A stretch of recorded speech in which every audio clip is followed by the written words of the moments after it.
Under education, every student future-ready strategic plan increase graduation rate. The Every Student Future-Ready plan focuses on 4 long-term goals.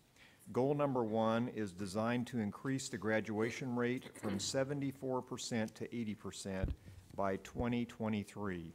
Tonight's presentation will highlight year 2 of the 5-year plan for goal number 1 and describe the implementation of action plans and measurements in order to monitor the improvement of Wichita Public Schools high school graduation rates. This presentation is for the board's information. Welcome, Dr. Irving and Mr. Alvarez. I apologize. We're glad to have you here. Thanks. Well, thank you. We are very pleased to be here this evening, so thank you for this opportunity to be able to share with you in depth the work as well as the progress of what has been occurring with long-term goal number 1. So to begin, we want to share some background for those who may be viewing this board meeting for the very first time. Want to make sure everyone's aware that thousands of internal as well as external stakeholders provided input that shaped the strategic plan that was approved in April 2018, and this included 4 long-term goals that our district as well as our community have come to know as our commitment to progress in Wichita Public Schools. And this work is called our Every Student Future Ready Strategic Plan. And so the 4 big goals that you deemed most important to realizing our vision and mission are shared here on the screen, and they include Goal 1, increase graduation rate; 2, increase 3rd grade reading proficiency; 3, increase certification and college credit; and 4, are schools being trusted as safe places. And so the results of our first year were shared with you last April with a video that highlighted the outcomes that have been widely shared, not only online, but at public meetings, including our community presentations. And in case someone has not seen it, it is viewable on our strategic plan website, which is www.usd259.org/future-ready. And so last month, we began our deeper dive into our key strategic plan data indicators, bringing to you at that time goal number 4. Today, Mr. Alvarez and I are going to delve deeply into wildly important goal number 1 and the lead indicators that speak to our work and speaks about how we are working hard to increase graduation rate. The data from this presentation will be available on our website, as well as the data that we shared last month has already been placed on the strategic plan website. So from your Volume 2 strategic plan document, our goal statement reads, by 2023, high school graduation rates will increase from 74% to 80%. Got ahead of myself there. This big goal ties directly into the Kansas Department of Education's Kansas CAN strategic plan, which is the strategic plan for all districts across the state. One of the Kansas CAN goals is to increase graduation rates. So I think it's important for us to note that we have looked at our work within Wichita Public Schools through the lens of the state's strategic plan. And so even though our Every Student Future Ready plan may not use the exact language that's in the state plan, what is there, and we are very confident that our plan fully aligns with what the Kansas CAN strategic plan is as well.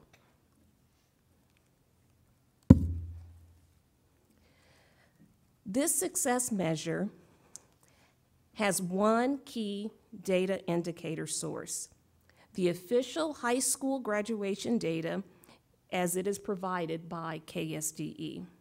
And so as this slide indicates, Graduation rate is calculated by looking at the number of students who graduate in 4 years, divided by the number of students who enter high schools 4 years earlier. And then there are those adjustments that are made for students who transfer in as well as transfer out. The annual calculation is based on data submitted by September 30th of that graduation year, which is why it typically takes us until the end of the year to receive our official data. So last spring, we shared success indicators with you that we believe were key to the area, this particular area, and the work that we're doing. Since then, and as we have continued to dig deeper into what it takes to achieve success, we believe that the 4 indicators we'll share with you this evening are critical to that work. Data shows, or data reviews and follow-up with students and teachers, our learning centers, extended school year, and biweekly meetings with principals focused on key data. As we continue the evaluation of our data and consideration of the greatest drivers of our progress, it's likely that we'll identify additional indicators that we need to review and create plans around. So as we consider graduation rate, it is important to remind us that all of our graduations are Wichita, Kansas future. You have heard Dr. Thompson state often that education equals economic development. And so this is I am tongue-twisted this evening. This is illustrated best, perhaps, by our community's commitment to the Business Education Alliance and the collaborative work to develop and impact talent in the Wichita area. Today, Wichita Public School students represent more than 50% of students in Sedgwick County. And next year, we're going to be celebrating a proud legacy of 150 years of educating Wichita's future. So, in fact, since our first graduating class, which was in 1879, more than 200,000 Wichita Public School graduates have shaped Wichita's legacy. Our graduating class is annually the single largest source of future workforce in this community.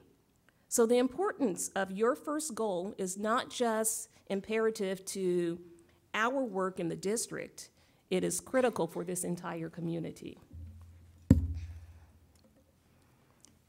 So you've often heard us compare our growth over time to the graduation rate in 2010. This is because prior to 2010, a different formula was used to calculate graduation at the federal level. And so I'm not going to get into the weeds of the data differences, but it suffice to say it is imperative that no comparisons be made between graduation data from 2009 and earlier and graduation data from 2010 and beyond. It's also important to note that we focus on the 4-year adjusted cohort formula, which looks at students who complete high school and the traditional 4-year calendar.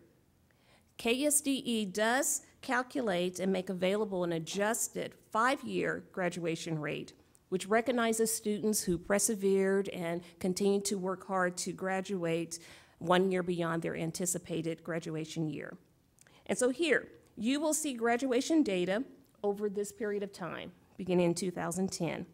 At this time, our baseline data was established last year. Our graduation rate had increased 17.3% since the current calculation formula was established in 2010. Based on the trends you see here, you will note that the declining impact that the continued financial pressures had on our system in the middle of that decade.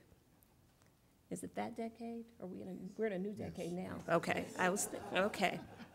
Likewise, we have worked extremely hard since funding has been restored in Kansas to ensure that our resources are acutely focused on our goals, and we are seeing progress.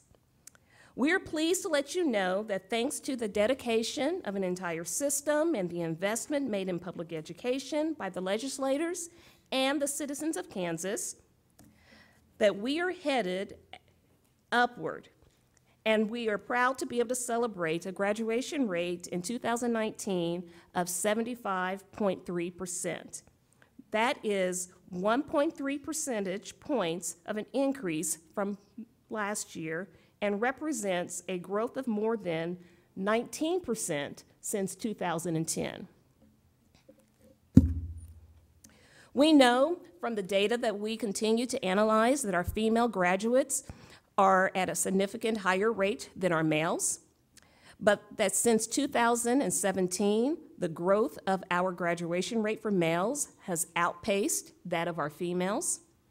We also know that one of the three largest student demographic groups, African American males, have made the largest gains with growth of 5 percentage points. And we know that we still face challenges to accelerate the growth of special education and male graduation. In other words, we recognize that we still have work to do.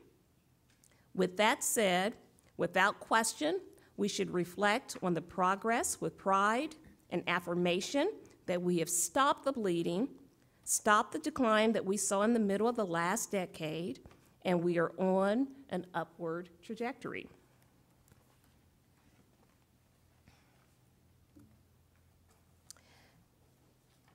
So, you've heard us talk before in the context of the 4 disciplines of execution about lag measures, the data which track the success of our wildly important goals, which are also referred to as WIGs. They are called lag measures because by the time you see them, the performance that drove them is already past.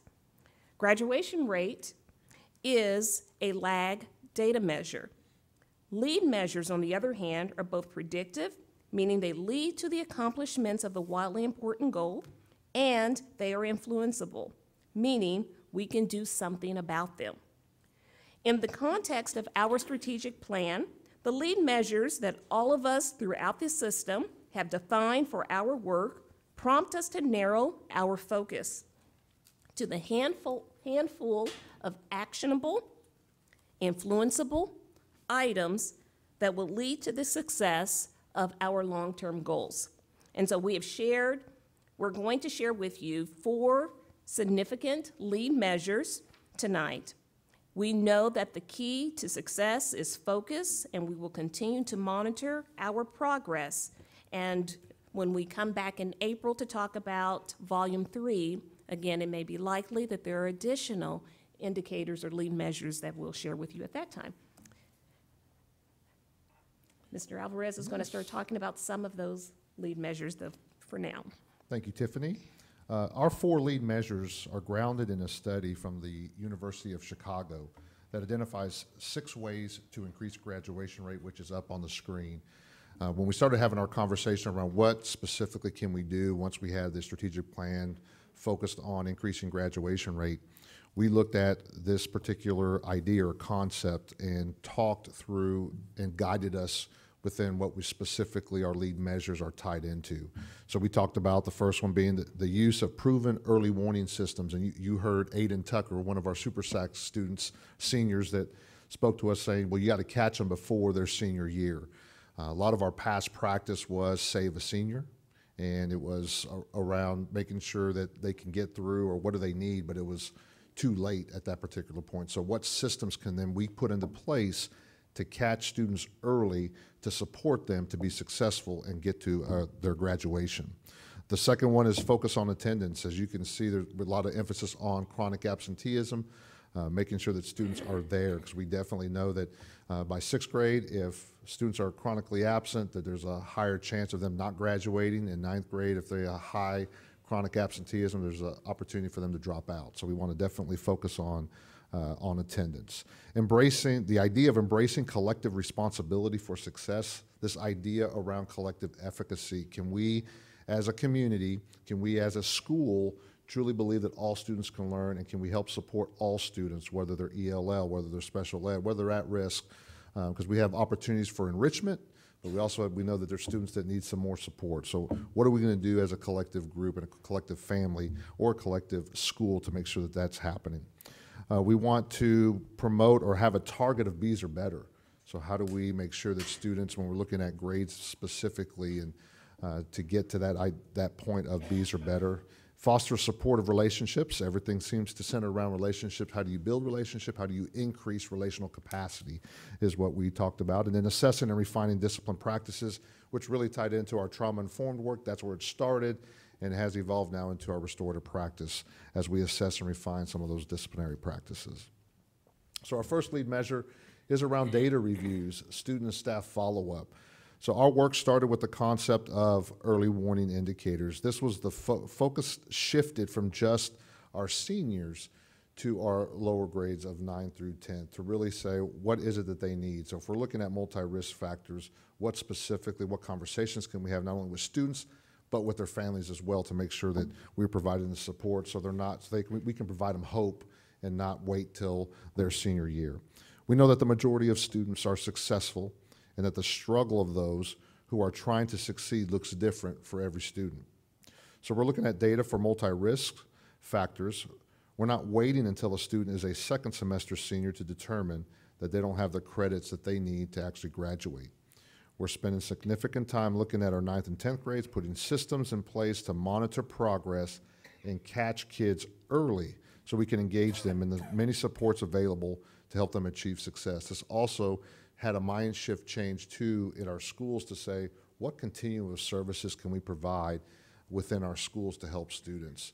We have an enrichment, we have the higher level where we can push kids in honors, AP, a lot of great opportunities, but also what at the lower end for continuum services can we provide? And not just say, oh, we only have that at our alternative setting school, but how are we going to do that within our comprehensive setting? We're monitoring credit acquisition, and you'll see some data on the next slide that represents the impact of one of our most important interventions, which was the expansion of our high school learning centers. To expand on this a little bit further and give you an idea of what you might see in school to both analyze and problem solve differently, before our strategic plan challenged us to think differently, you would likely find a high school has a committee of, whether it be counselors, teachers, that would get together and save a senior. And once we found out that they were credit deficient, they would then go to an after-school learning center where they would have to pay $90 per credit hour. So you can already see some of the obstacles that were put in front of students in order for them to be successful and provide the support necessary. So not only we would direct them to the after-school learning center, but the cost could be a barrier as well. What we didn't do was look at their attendance. So is this student who lacks credits also a student who struggles to get to school? So the idea of early warning systems, are we looking at the right data to make sure we know or can diagnose students? Where is their deficiency at? What is the actual reason? Learning the story of each student is the key. Is this student able to afford the $90 per class fee required? Are there other factors impacting the student's ability? So these are some of the questions that we would actually pose. So now you will see a problem-solving model focus on individual students and how we can provide the appropriate supports for them to be successful. So building teams are now looking at whether it be their academic teams, behavior teams, building leadership teams, are actually looking at 9th and 10th graders, looking at their attendance, looking at credit deficiencies, and how many Fs students may have, so focusing on academic performance. Because we know students with no more than one F in a core content class at the end of 9th grade are 4 times more likely to graduate. So we're looking at this academic performance in those core areas. We know with a student with no more than one F in a core class at the end of 9th grade are 4 times more likely to graduate on time. So by looking at another early warning system of their academic success in core content classes is important. So we know if a student is failing more than one, then we have to intervene before it gets to a point where they're adding too much credit deficiency as we go through. So we're being proactive, and we are engaging individual students in these conversations as well. Another lead measure was our credit recovery through high school learning centers. Our early work to review data and evaluate systems led to the all-day learning centers at every high school. Previously, our high school learning centers were available only after school, and each recovered class costs a student $90 per credit hour. Last year was our first year to have all-day learning centers in every high school. This provided an opportunity for principals to think outside the box and really look at a continuum of service within their school setting to help their students early instead of waiting to accumulate any type of deficiency later on when they're seniors, when it could possibly be too late or a student may feel hopeless. We want to give them hope that they can actually get there as well. When you hear the report, you're going to hear later tonight about how we spend our at-risk funding. So when you hear that report, please keep this important work in mind that we're going to talk about specifically around these lead measures, really even with the high school learning centers. So learning centers provided a blended approach. This includes anything like traditional instruction as well as online work. It is important to note that these courses are based on all of the same standards that traditional classroom courses address. The difference is that it allows students to work at their own pace. The opportunities are available for both repeat and original credit, though our initial focus is on repeat credit recovery, in order to make sure our students are prepared for graduation. These all-day learning centers allow our high schools to provide a solution to students who need a unique and individualized solution and fills a key gap in the continuum of service for our students. At our 8 high schools, where this program was new last year, our students recovered 1,188.5 credits, which gave them hope and making sure that they were getting caught up as they make their way through high school. The next lead measure, the extended summer learning opportunities from our traditional summer school that we have in June to our extended learning opportunities that we have at the high schools. 3 key things occurred last summer that we believe would be key to influencing high school graduation success. 2 of these 3 opportunities were that extended learning opportunity and the summer learning centers that we allowed students to continue over the summer so they can then graduate at the summer graduation. We even extended it beyond just June into July as well. Our summer school, the traditional summer school, represents original credit and credit recovery opportunities that we provide to our high school students as well. The extended learning opportunity used to be called extended school year, but we are changing the title in order for us to not conflict or be confused with the extended school year for special education programming. The extended learning opportunity I'm speaking about was created to target any student who had a 50 to 59% throughout the school year that may have just missed the passing. This extends back to the early warning conversation we talked about earlier. Students who take advantage of these summer extended learning opportunities could be a senior, or they could be a 9th or 10th or even 11th grader. So these extended learning opportunities provide filling in the gap, provide an opportunity for students to master the content that they may have missed. There may have been just one standard that they didn't reach, but this will allow them to complete that and show mastery in order to get them past not passing into a better grade of either a D or even a C as they complete the extended learning opportunities. During June, students are connected to a content area teacher in order to master content and filling in those gaps. So we always had the summer learning centers in June. However, based on our early warning conversations, we opened 2 learning centers through the month of July, and this was at Chester Lewis for students that didn't quite get done in June before the summer graduation, but we know that we wanted them to continue to finish into July where they can still be part of the 4-year cohort group. So we opened up at Chester Lewis and West last year for the first time to allow for students to actually complete and finish their credit recovery classes. So these efforts with summer school and in the extended learning opportunities and the summer school led to 293 credits earned and 49 summer graduates whom we celebrated in June, which is always an exciting time to see our summer graduates, and they get excited with their families coming as well.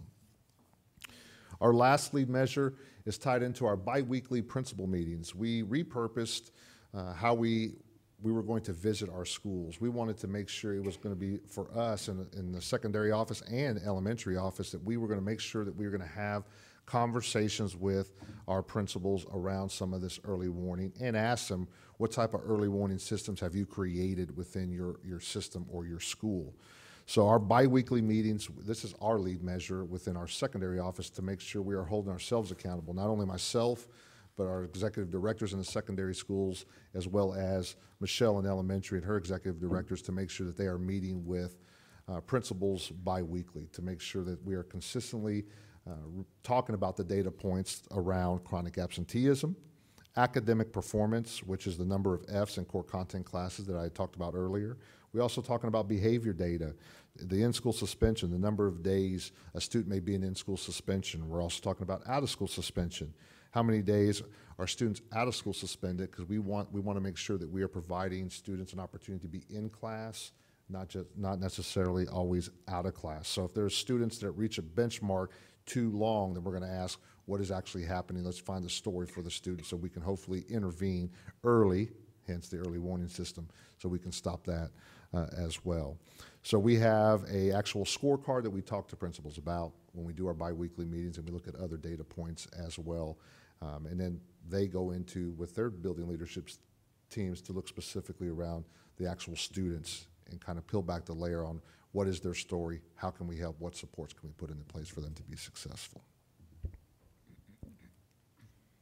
And so in closing, I'll reiterate again, as Dr. Thompson has stated before, that education equals economic development. And we know that our graduates are the greatest and arguably the best source of future talent to lead to the power our community's economy. And so increasing graduation rates is imperative for our entire system because it impacts our entire community. And so while we know we still have much work to do, we hope that you will share the excitement with us of the work that is occurring across our entire district to accomplish the long-term goal number 1. And as we continue to move forward with that work. And so with that said, we open up to any questions or comments that you might have. We do have some questions. Ron? Yeah, I was just wanting to find out if early grads, are we getting more early graduates, junior, or just seniors graduating midterm? Has that gone up as well? We do. I don't have the numbers of knowing if it's increased, but we do have a process. We want to make sure students are taking their ACT. We want them to fill out the FAFSA. So there's certain criteria, but we do have early grads. We also have midterm grads for their senior years, some that will be done in December. So, of course, Chester Lewis has a lot more early grads as they finish their credits within the alternative setting, but and that factors into the numbers that we have here? yes, well, we want to make sure, because some students, when they want to get done early, they're saying, well, we just want to get started with college. We don't want to hold them back. We want them to actually get started. So we do require them to, what is your plan? What is your post-secondary success plan afterwards too? It's not just hey, go do this. We want to make sure they do have a plan on what they're going to do after high school, because they do want to graduate early. Right. Thank you. Stan? I do share your excitement about that. One thing I think we gloss over there, but it was very important, was our graduation rate went up another 1%, 1.4? 1.3. 1.3. And when you think of how many students we have, even though it's only 1.3, number one, it gets us a little bit closer to 80%. But secondly, you're literally talking about affecting the many families in this community on getting graduation done. So I do share your excitement on that. My only question is on the question of early detention. Can the case be made that we should move the early detention even further back beyond freshman year? Because if they have an attendance problem or tardiness problem in middle school or even grade school, and they're still with us when they hit high school, do we have something in place on that? Most definitely. And so although Mr. Alvarez touched base specifically on high school, these practices that he spoke about are things that we're doing at middle school as well as elementary. And so whether it is looking at at-risk factors or those early detectors is really what it is. Looking at attendance, looking at behavior incidents, looking at grades, and those conversations are occurring with building principals and leadership teams bi-weekly at all levels, and systems put in place to drill down to all the way to classroom level. So those data conversations, follow-up, and action plans are occurring across the entire system at all levels. And that is something that is new for us this year. I'm glad to hear that. And I think the other thing that we gloss over it a little bit there, and even the representatives of SuperSAC was mentioning it, is relationships is so key nowadays.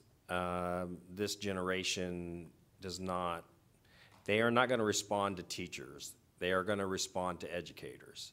And I make the distinction between an educator develops a relationship with students, whereas the teacher can teach the subject. So we'll have to continue to work with our educators on that issue too, because I know they want the ability to help students as well. So any teamwork we can do on that, I think, will also help the graduation rate. Absolutely. If you capture their heart, you can capture their mind. So that's Exactly. so the idea of restoring, some of that too with restorative practice is built around relationships. Capturing kids' hearts is built around relationships. So we know that's a great foundation. I just found it interesting. I mean, that was one of the main things they said was if they feel like that the teacher they're going to go speak to about a problem doesn't care, then they're not going to, and then it's going to lead to absenteeism. And so, yes, thank you. Leads to Yeah. absenteeism, it leads to behavior incidents, it Yeah. leads to how motivated I am to achieve, to do well in a classroom, the motivation to turn in work, and so it has implications for overall success of students. Thank you. Ben? To my understanding, our graduation requirements include more than just core classes, right? It includes like electives and a certain number of electives of certain kinds. Do our in-school learning centers just handle the core classes only, or do they also handle some of the electives as well? Our learning centers have the opportunity to offer exploratory as well as core content classes. For the most part, I would say majority of the students who are working on the credit recovery courses are working on some of those core content classes, but we have the capability to be able to offer exploratory courses as well. Awesome, thank you.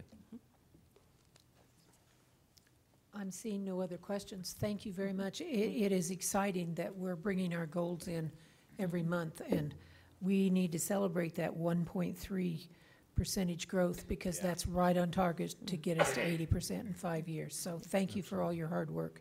Yeah. Oh, I'm sorry, Ernestine? Has our career pathways had any impact on luring kids into staying that might have otherwise dropped out? Do we have any way to know how that's happening so far? As that's so new, I wondered if we know that yet.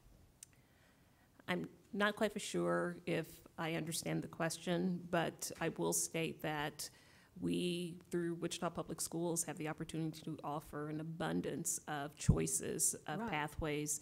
And so our goal is not to say that this is your path, but to expose our students to the opportunities that we have so that they have an opportunity to find a career or college pathway that aligns with their interest.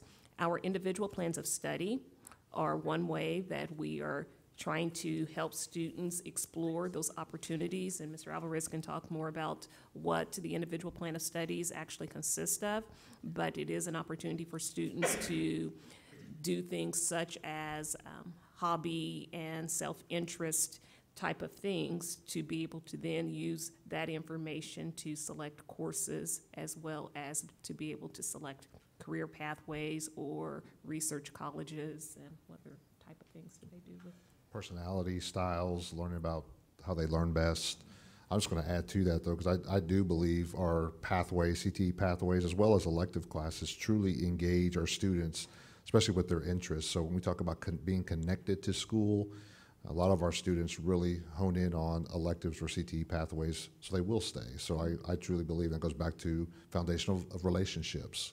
So being able to do that. That doesn't mean we have some wonderful teachers. You just saw one here too, that core content classes can also engage kids, especially if it's interest of what they love to do. So we definitely want to capture something that they're interested in, so they can stay in school and help us complete our graduation rate increase.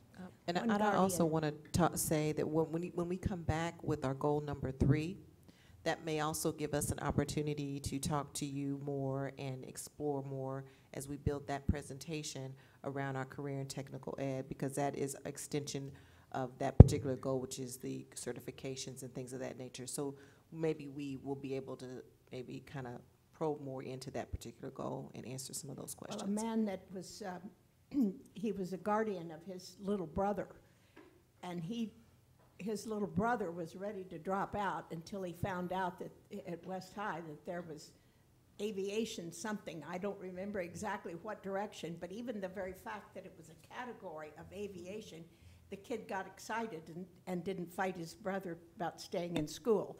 So I think that we're going to see the impact on our graduation rate, just because kids that otherwise were going, oh, I don't need to take this or that sounds boring, when they see that it's a part of a career. This man contacted me. He was a young fellow in his 20s, and he was at wit's end, and then suddenly a counselor told him about aviation at West High. Well, thank you very much for your presentation. We greatly appreciate it, and you can tell this board is very interested in our strategic plan and how we're doing, so we appreciate the updates every month. This is excellent. I have had a request